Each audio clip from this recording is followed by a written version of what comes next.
Bonjour, je m'appelle Monique Virolode. J'ai écrit un premier livre qui s'appelle Comment vaincre la peur, qui a été édité par les éditions du Revilliers.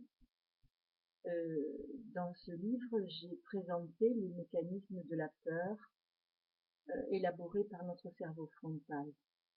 Face à cette vibration primitive de peur, il a réorganisé la sensation de peur en petites histoires, enfin une histoire du moins, en structure mentale. Et ces structures mentales nous ont mis dans la dualité. Dans ce deuxième livre, qui s'appelle Tracé intérieur, qui va paraître très prochainement, qui est édité par les éditions de Midi, c'est pas duet. Alors là, j'évoque plus précisément la rencontre de notre souffle avec notre imagination, deux outils face à un point douloureux. Je considère que le point douloureux est le premier témoin de cette déchirure. Il apparaît alors comme un arrêt, il apparaît comme une rupture qui est nécessaire au processus mental de la dualité. Grâce au souffle d'ailleurs, il connaîtra plusieurs mutations.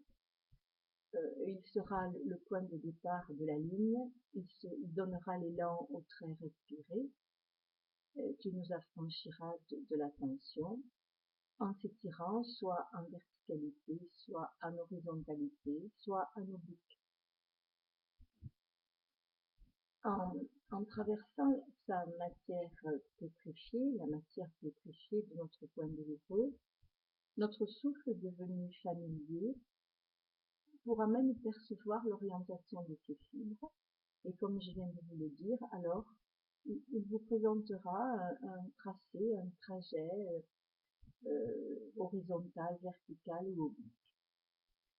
Vous aurez, pour travailler chaque région du corps et ouvrir la voie à l'énergie vers la lumière, vous aurez votre boîte à outils. Donc dans ce second livre, nous allons aiguiser le souffle dans son inspiration comme dans son expiration. L'inspiration deviendra volumineuse, abondante, elle acquérera de la hauteur.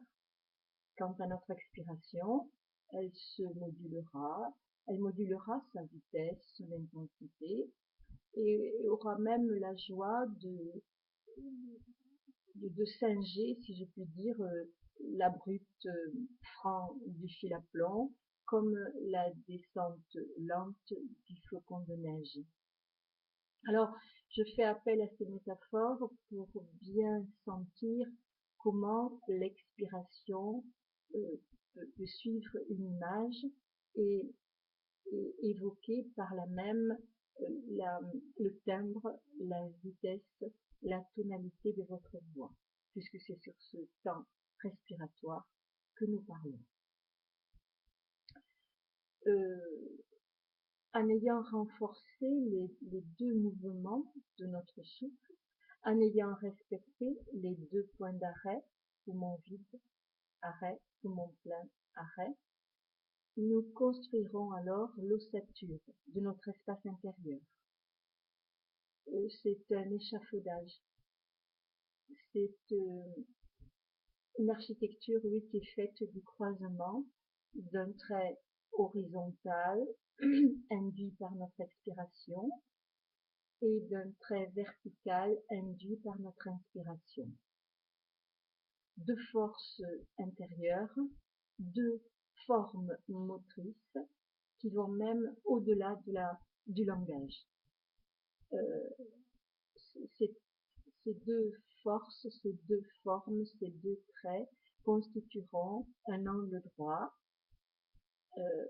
auquel votre conscience pourra s'adosser et à partir duquel elle pourra contempler le monde.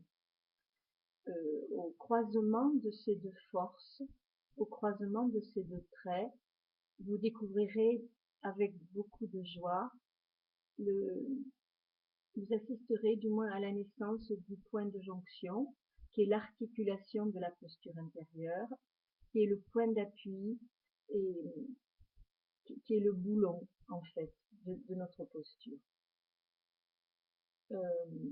Voilà les lignes générales que j'aurai la joie de vous présenter le 30 octobre au 104 rue de Vaugirard à partir de 19h45.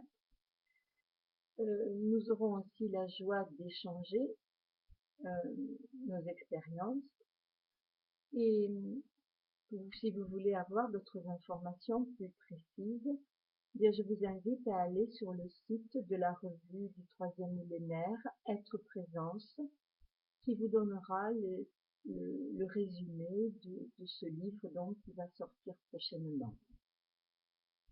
Voilà l'aperçu de ce dont nous allons parler et je vous dis au plaisir de vous rencontrer le 30 octobre. Au revoir.